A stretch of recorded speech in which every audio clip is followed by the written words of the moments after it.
Bir axşam otağımda oturub kitablarımı vərəqləyirdim. Birdən salondan anamın mənə səsləndiyini eşitdim. "Qonağımız var. Bax kim gəlib, səni görmək istəyir" deyirdi. Axşamın o saatında təəccüblə qalxıb salona getdim. Amma içəri girdiyimdə tüklərim biz-biz oldu. Çünki anam və nənəm oturub söhbət edir, gülür və mənə baxırdılar.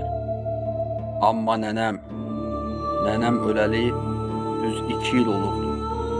Bu necə ola bilərdi?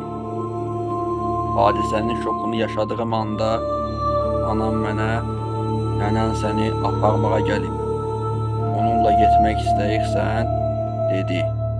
Qorxudan özümü evdən necə atdığımı bilmirəm. Oradan uzaqlaşarkən anam və nənəm pəncərədən baxıb gülümsəyir və əl edirdilər. Evə qayıtmaq istəmirəm, amma məcburam. Nə etməliyəm?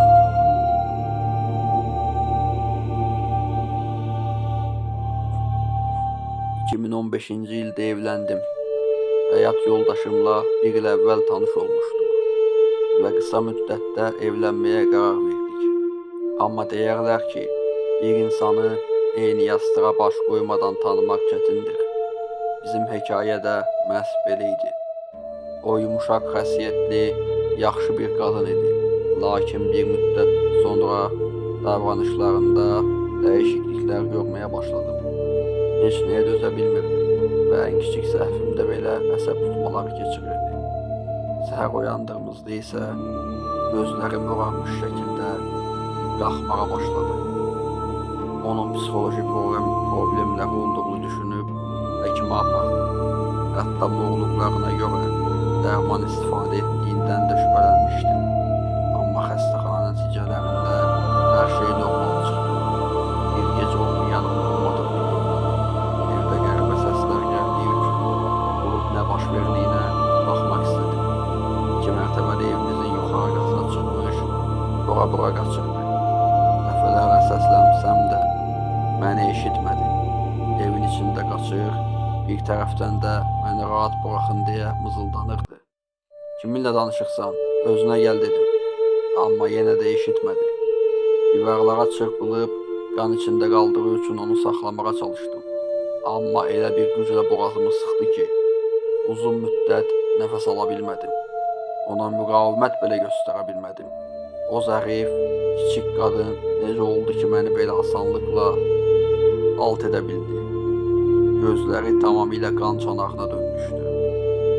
Ertəsi gün baş verənlər ona soruşduğumda heç nə demədi. Sadəcə "başına bəla oldum" dedi. Mən də məsələni uzatmaq və onu sıxmaq istəmədim. Bir müddət gündüzlər normal həyatımıza davam etdik. Gecələri isə sanki fərqli birinə çevrilib çılğınlıq edirdi. Yenə bir gecə qəfildən oyandım. Yatağımızda yanıma uzanmış, qan qırmızı gözləri ilə məni izləyirdi. Bədənimə kəfən sarılmışdı və sadəcə mənə baxdı.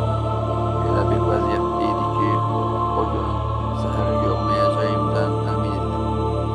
Üzerimdəki kəfəni çıxarması üçün qışqırmağa başladım. O isə ağzımı tutub məni susturmağa çalışırdı. Nəhayət ondan canımı qurtarıb qonşular eşitsin deyə bağırmağa başladım. Gecənin o saatında bütün binanı ayağa qaldıra bildim. Qonşular qapını sındırıb içəri girəndə dərin bir rahatlıq hiss etdim. O gecə evlilik həyatımın son gecəsi oldu. Bir daha nə danışdıq, nə də görüşdük. İndi nə edir bilmirəm. Amma arada evimin ətrafında dolaşdığına dair xəbərlər alıram. Allah hamımızı qorusun. O səhər uyandığımda hər şey tamam fərqli idi. Yatarım, otarım, geyimlərim, əşyalarım, təəccüblənmişdim. Amma yuxu sərsəmliyinə verdim. Özümə gəlməyə çalışdım. Amma hələ də çaşqınlıq içindəydim. Evdə tualet axtarmağa başladım.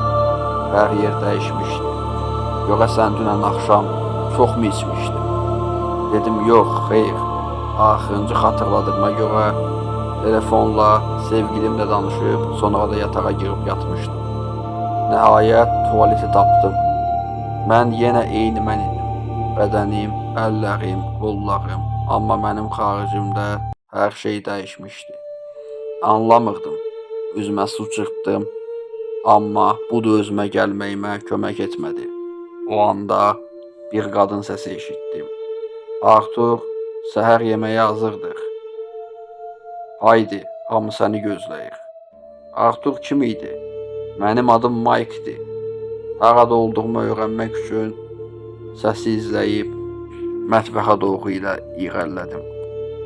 Dostlar, videonun davamını istəyirsinizsə şərhlərə yazın.